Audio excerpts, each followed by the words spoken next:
Hashtag News sur Vibe Radio. The best radio station on Vibe Radio. Vous êtes bien dans Hashtag News. Alors, on démarre par le dialogue politique en rang serré. 14 partis politiques boudent leur raconte avec Ali Ngouille. Dans une déclaration commune, ils ont informé qu'ils ne seront pas de la rendez-vous qui était fixé mardi passé avec le ministre de l'Intérieur. Il s'agit entre autres du Parti démocratique sénégalais, de l'Acte, du Bokk Gis Gis et du PASTEF. Justement avec PASTEF qui a boycotté, qui considère également cet appel comme une farce. Bassirou Diomaye Faye, membre de cette formation politique, estime qu'ils ne seront pas complices de cette pseudo-concertation. Plus de détails, il est joint par téléphone par Mamadou Fall. Je pense qu'avant d'aller vers un dialogue autour de ce processus électoral-là, nous sortons fraîchement d'élections législatives qui ont été chaotiques et pour lesquelles on a besoin, dans un premier temps, de faire le bilan. Parce que tout le monde sait la manière dont le processus électoral a été conduit. Nous ne refusons pas forcément s'asseoir autour d'une table, tous les acteurs politiques, opposition comme pouvoir compris. Par contre, nous ne voulons pas d'un simulacre de dialogue. Il faut se rappeler que le simulacre de dialogue consisterait à répéter la même scène qu'on a vécue lors des élections législatives, où le parti au pouvoir a décidé de ne pas partager le fichier électoral, a saboté le processus de distribution des cartes d'électeurs et à un moment donné a décidé sans ménagement et sans crier gare de quitter la table de négociation pour amener en procédure d'urgence une loi modificative du code électoral malgré le protocole de la CEDEAO. Il appartient maintenant à l'opposition de prendre ses responsabilités parce qu'on ne doit pas se retourner dans une situation au Sénégal où les citoyens sont dans une posture de combattre pour gagner un droit qu'ils pensaient définitivement, à savoir le droit de vote. Si l'opposition reste statique, si l'opposition ne s'unit pas autour de ce combat-là pour croiser le fer, parce qu'apparemment le seul langage que comprend le président Macky Sall et le gouvernement actuel, c'est le langage du rapport de force. On ne peut pas avoir aujourd'hui un dialogue équilibré, équitable et bénéfique tant que les termes du dialogue ne sont pas fixés sur le plan consensuel. Bassirou Diomaye Faye, membre de PASTEF, par contre, le LRD Yessal, formation politique de Modou Diagne Fada et FSD/BJ de Cheikh Bambadji ont été présents à la rencontre convoquée par le ministre de l'Intérieur Ali Ngouille Ndiaye sur instruction du chef de l'État Macky Sall sur une concertation nationale sur divers sujets axés notamment sur le processus électoral sénégalais. Les hashtags étant vidéo, on enchaîne directement dans la seconde partie de l'émission. On est avec Serigne Mbacké Ndiaye, écrivain auteur du livre Odyssée des migrants. Bonjour et bienvenue. Oui, bonjour M. Seck, et merci de m'avoir invité de nouveau sur votre plateau. Est-ce que vous voudriez rebondir sur mon hashtag? Oui, mais absolument. On parle aujourd'hui de dialogue politique. C'est très triste. Parce que tout simplement, on a l'impression que rien n'a bougé. Aujourd'hui, ce que vous appelez un dialogue politique n'est qu'une relique finalement du parti unique. Dans une démocratie, le pouvoir ne dialogue pas avec l'opposition. Dans une démocratie, il n'y a pas de dialogue entre le pouvoir exécutif et l'opposition. Mais on dialogue au niveau de l'Assemblée nationale. Dans une démocratie, le pouvoir a ses prérogatives, l'opposition a ses propres prérogatives.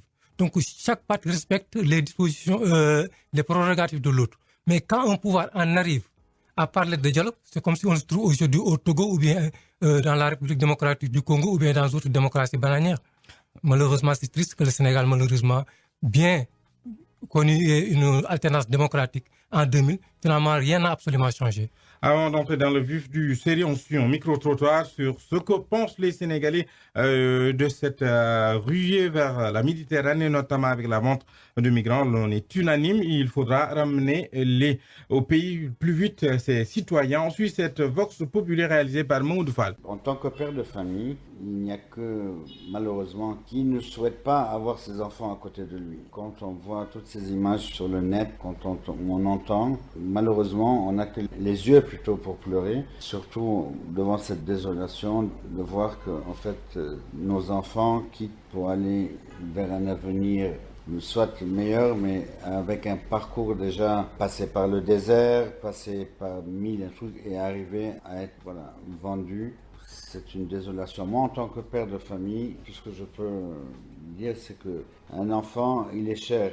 un enfant, il y en a qui n'en ont pas. Malheureusement, c'est qu'aujourd'hui, la misère pousse les gens à quitter. Ça fait 10, 20, 30 ans qu'on demande aux personnes de rester dans leur pays parce que la première problématique, ils sont déjà exposés à mourir en mer ou pas mal de choses en fait de ce type-là. Je pense qu'il y a pas mal de campagnes qui ont été faites par les ONG, par les gouvernements pour ne pas inciter ce genre de comportement, mais les gens le font quand même. Mais de la misère, il y en a autant chez eux qu'il y en a ailleurs. C'est un cas qui commence à être banal. Si je dis banal, parce que les gens n'ont pas la patience d'attendre leur tour. Quand je vois des jeunes braver la mer pour quitter leur pays, avec toute la paix qu'ils ont laissée derrière eux, pour aller s'engouffrer dans des problèmes, je trouve ça très désolable. C'est pas la faute des gouvernants. Quand un gosse prend la décision d'aller dans des pirogues, le gouvernement peut le retenir. S'il est emprisonné, d'accord, mais le gouvernement, il n'est pas sûr si cette personne est emprisonnée ou a été vendue. On vient de suivre la réaction de quelques Sénégalais concernant ce phénomène. Alors, commentaire, Chambake. Écoutez, je suis attristé mais pas surpris, hein, parce que tout simplement, ce qui se passe en Libye, moi j'en parlais déjà depuis plus d'1 an. Donc c'est un problème récurrent. On parle d'esclavage en Libye. Mais je pense qu'il faut aussi interroger l'histoire. Vous savez, il y a eu 2 sortes d'esclavage.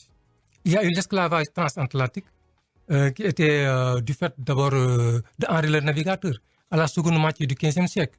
Mais avant cet esclavage-là, il y a eu l'esclavage transaérien, qui a débuté en 652, en 652. Ça veut dire qu'au 7e siècle. Déjà, cet esclavage arabe a duré 1400 ans. Les premiers esclaves qui ont été pris par les Arabes, c'est au Darfour, au Soudan, en 652. Ça veut dire qu'au 7e siècle. Et cet esclavage-là n'a cessé qu'à la veille du 20e siècle. Donc c'est un esclavage qui a duré 1400 ans. L'esclavage transatlantique a duré 400 ans. Vous savez, des millions et des millions d'Africains ont été appréhendés par les Arabes pour être vendus au Caire, en Bagdad ou bien en Arabie Saoudite. 30% de ces esclaves qui étaient pris par les Arabes mouraient dans le désert. Ceux qui arrivaient à s'échapper étaient castrés dans ce qu'on appelait à l'époque des usines à castration. 80% de ces esclaves mouraient de ces opérations chirurgicales. Le reste était utilisé comme esclaves. Parce que, pourquoi on les castrait? La castration, c'est l'ablation des testicules. Parce qu'à l'époque, on disait que la libido des Africains est insatiable. Donc, pour les pousser à ne s'intéresser qu'au travail, on procédait à cette castration-là. Ça a duré 1400 ans. Donc, ce qui se passe aujourd'hui en Libye n'est qu'une réminiscence de ce qui vient de cet esclavage arabe. Vous aviez enquêté sur ce phénomène pendant des années. Pour le comprendre, il faut également comprendre les causes. Pourquoi ils veulent partir tous, coûte que coûte, en Europe déjà? Les Sénégalais, les Africains subsahariens notamment. Je crois que j'ai abordé le sujet dans mon livre en faisant le parallèle entre la migration des animaux. Ça veut dire que, donc, je me répète, quand les conditions ne sont pas réunies, aussi bien les animaux que les hommes, finalement, le réflexe naturel chez l'animal, autant chez l'animal que chez l'homme, c'est d'aller chercher ailleurs. Donc, et cela, quels que soient les dangers encourus. Donc, c'est un phénomène. La migration vers la Libye, c'est un phénomène tout à fait naturel. Alors, après avoir vu les images de la CNN, comment a été votre réaction? Comme je l'ai dit, attristé, mais pas surpris.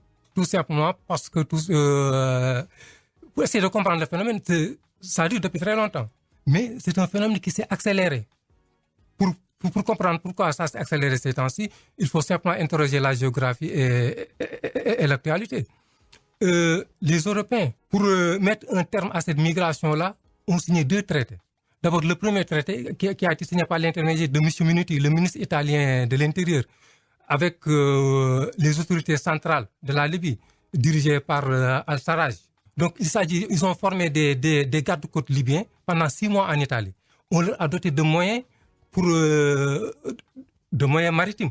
C'est-à-dire donc aujourd'hui, au-delà même de la zone libyenne, des gardes-côtes libyens empêchent les bateaux, c'est-à-dire qu'un bateau comme l'Aquarius ou bien comme le Phoenix, affrété par SOS Méditerranée et Médecins sans frontières, qui venaient au-devant des migrants pour les sauver. Donc aujourd'hui, ce n'est plus possible. Aujourd'hui, donc, par rapport à 1976, le flux migratoire a baissé de 70%. Ça veut donc c'est un flux qui a cessé. Pratiquement, on n'en parle plus. Les Italiens ont aussi signé un traité avec les milices. La milice de Sabrata, Ça veut dire donc, en Libye, comment dirais-je, M. Sarraj, finalement, n'a d'autorisé que sur une petite portion de la Libye. Le reste, maintenant, est aux mains des ministres.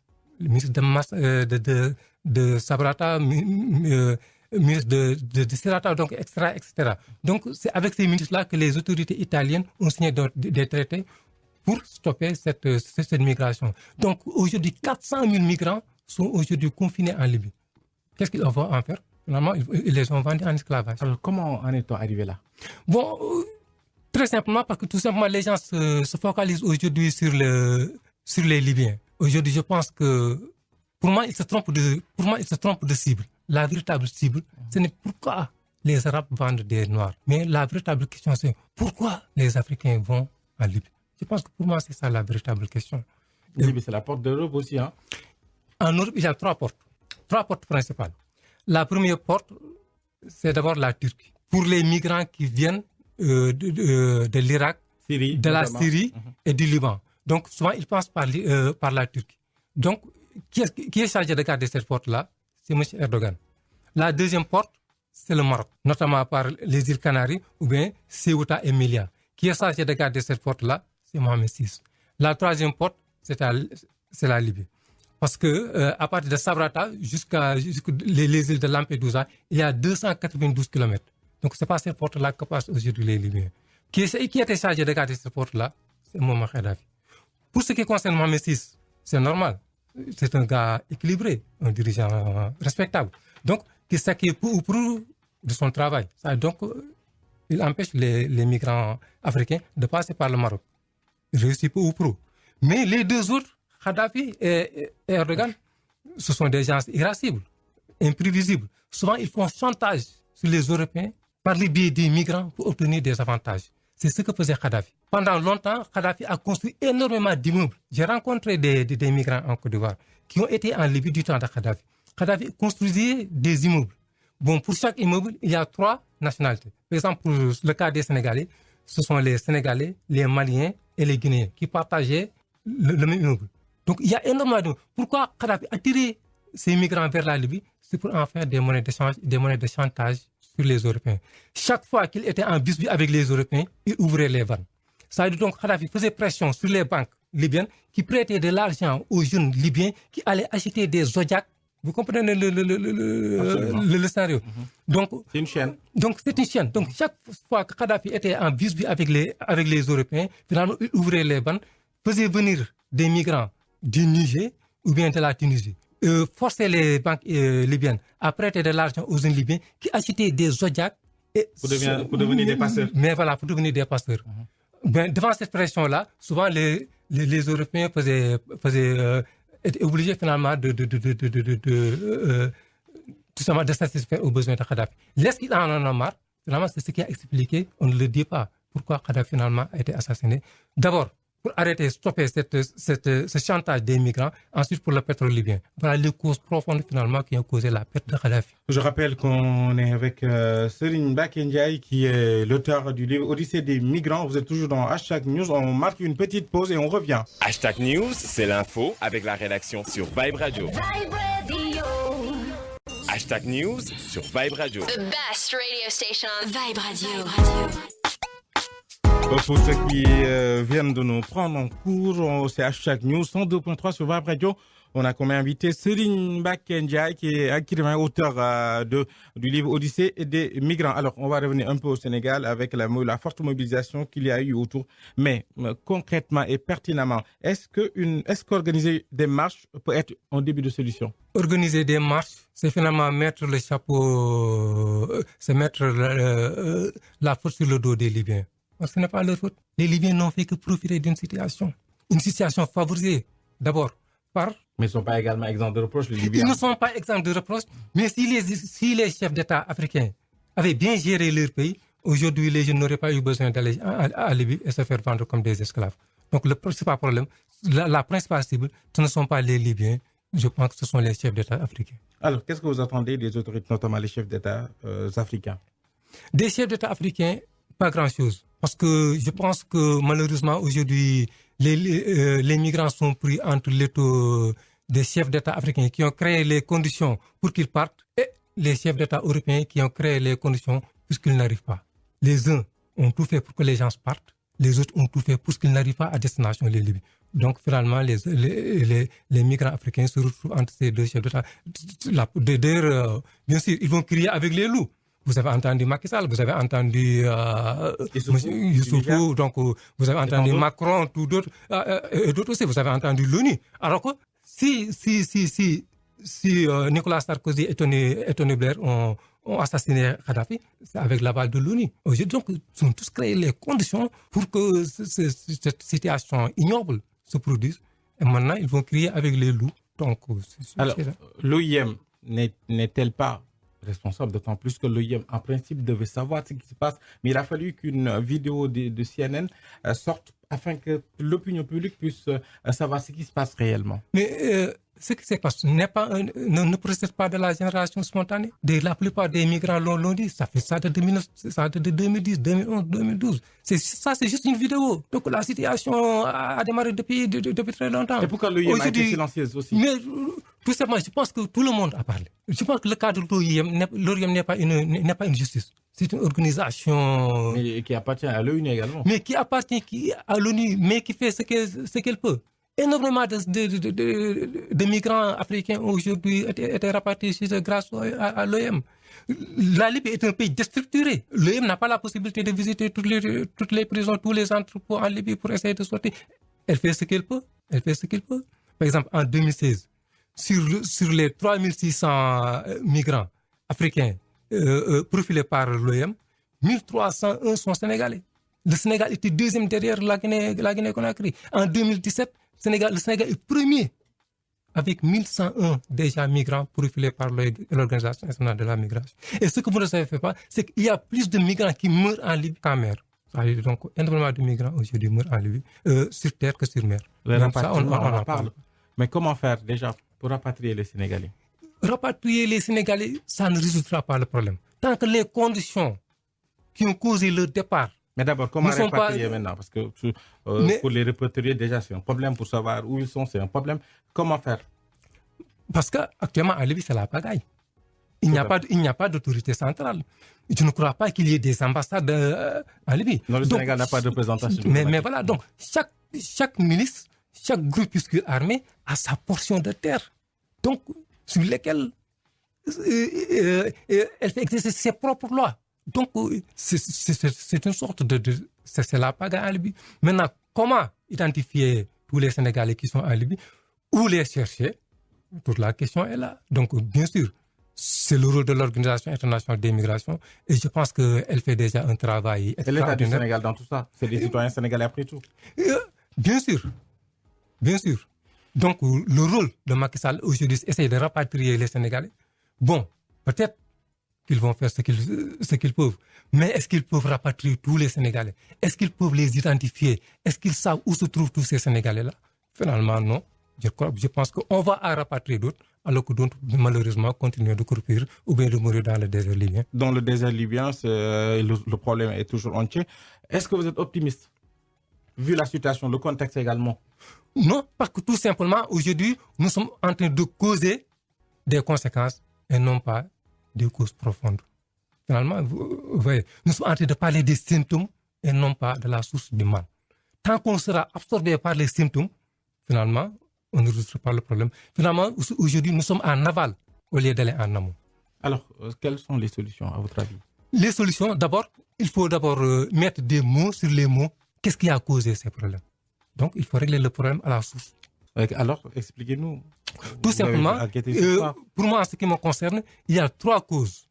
D'abord, le pillage des ressources halieutiques du Sénégal, pour ce qui concerne le cas spécifique du Sénégal, je démontre dans mon livre que c'est le pillage des ressources halieutiques, les poissons qui ont causé le mouvement Barça et Barça il y a cela quelques années. La deuxième cause, c'est quoi? C'est l'absence de politique agricole au Sénégal. Aujourd'hui, c'est la famine dans le monde rural. Pourquoi? Parce que tout simplement, le paysan sénégalais est aujourd'hui enchaîné. Il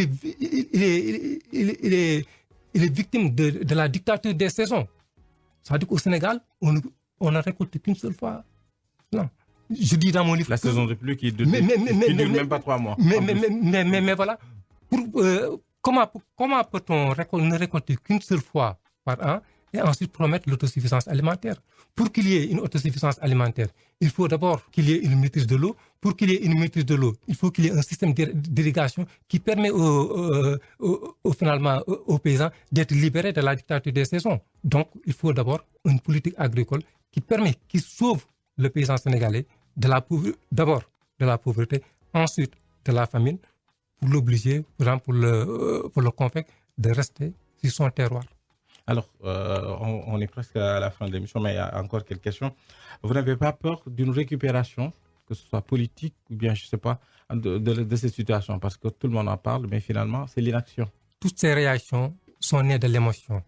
Ce sont des réactions émotionnelles. Et tout ce qui naît de l'émotion meurt avec l'émotion. C'est-à-dire que lorsque l'émotion va retomber, finalement, on va passer à autre chose. On va parler de l'affaire Khalifa Sall ou bien d'une autre affaire. Et le problème va demeurer. Vous avez tantôt dit qu'il n'y a presque pas d'autorité centrale pour dialoguer. Maintenant, comment faire? Écoutez, comment faire? C'est que chacun prenne ses responsabilités. Je crois qu'il appartient d'abord à l'Union européenne. Tous ceux qui ont tout fait pour qu'il y ait des centres de détention à Libye, finalement, sont les héritiers de ceux qui ont créé les centres d'extermination à Mauthausen, à Auschwitz ou bien à Buchenwald lors de la Deuxième Guerre mondiale. Donc, ce sont ceux-là qui sont les principaux responsables de la situation qui se trouve actuellement à Libye. Donc, ce que je propose bien dans mon livre, une seconde conférence de Berlin. Parce que tout simplement, après l'esclavage, l'Afrique a été pillée à partir de la conférence de Berlin qui s'est tenue entre novembre et janvier 1885. Je pense qu'il faut une seconde conférence de Berlin pour parler des causes et essayer d'apporter des solutions pour... Donc, ce qu'il faut, c'est une solution de fond et non pas des solutions de forme. Une dernière question par rapport à ça. Est-ce qu'on peut compter avec nos chefs d'État sur ça? Je ne crois pas. Je pense que c'est eux qui ont créé ces problèmes et je ne crois pas que ce sont eux qui vont les résoudre. Pour ce qui concerne le cas spécifique du Sénégal, il faut changer de système. Et changer de système, pour moi, c'est changer de président de la République. Comment vous voyez la Libye dans 5 ans? La Libye sera dans la même situation dans 5 ans. Je ne crois pas qu'il y aurait une solution. À moins que M. Haftar parvienne à prendre le dessus sur M. Sarraj pour imposer. Mais je pense bien que ce sera aussi une dictature qui va remplacer une autre dictature. Parce que la Libye, ce qu'on ne sait pas, ce n'est pas un État, c'est une stratification de tribus. Alors, vous restez, c'est fin de Hashtag News version française, mais voici pour le Wolof tout à l'heure. Hashtag News, c'est l'info avec la rédaction sur Vibe Radio. Vibe Radio.